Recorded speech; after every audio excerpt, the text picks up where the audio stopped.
আসসালামু আলাইকুম। ওয়ালাইকুম আসসালাম। জি, আমি দুটো প্রশ্ন জানতে চাচ্ছিলাম। জি।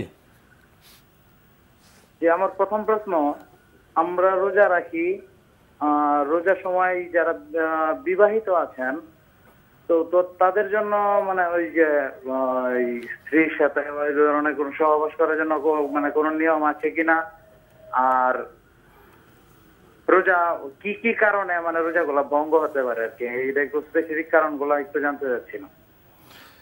ধন্যবাদ আপনাকে।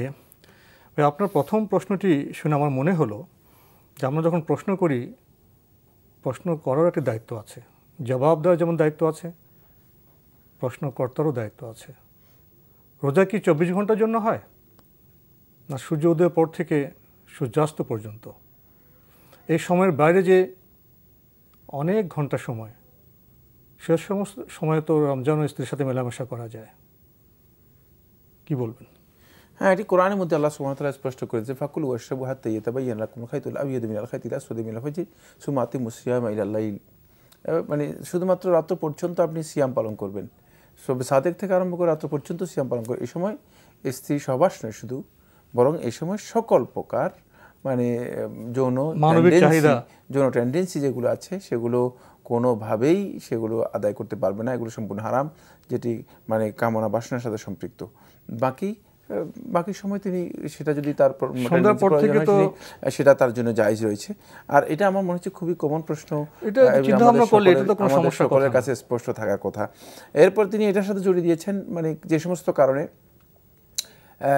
সিয়াম নষ্ট হয় বা ভঙ্গ হয়, এগুলো আমাদেরকে জেনে নিতে হবে। এগুলো মৌলিক জ্ঞান। মানে আমি সিয়াম পালন করবেন, ফরজ আইন হচ্ছে প্রত্যেকটা ব্যক্তির জন্য তিনি সিয়াম ভঙ্গকারী কাজগুলো জানবেন। তবে এটার মৌলিক বিষয় হচ্ছে চারটি। আমরা এক হচ্ছে কোনো ব্যক্তি কোনো খাবার খাওয়া এবং খাবার খাওয়ার মধ্যে যেগুলো বোঝায় সেগুলো সিয়াম নষ্ট করবে। অন্যভাবে পান করা, কোনো পানীয় পান করা, যেগুলো পানির মধ্যে অন্তর্ভুক্ত হয় সেগুলো যে কোনো জিনিস পান করাটাই হচ্ছে সিয়াম ভঙ্গকারী। তারপরে হচ্ছে সেটা হলো যেটা আমরা বলেছি, সেটা হলো যৌন চাহিদা মানে পূরণ করা যে কোনোভাবে, সেটা যে কোনোভাবে হতে পারে, বৈধ অবৈধ যে কোনোভাবে পূরণ করলেই সিয়াম নষ্ট হয়ে যাবে।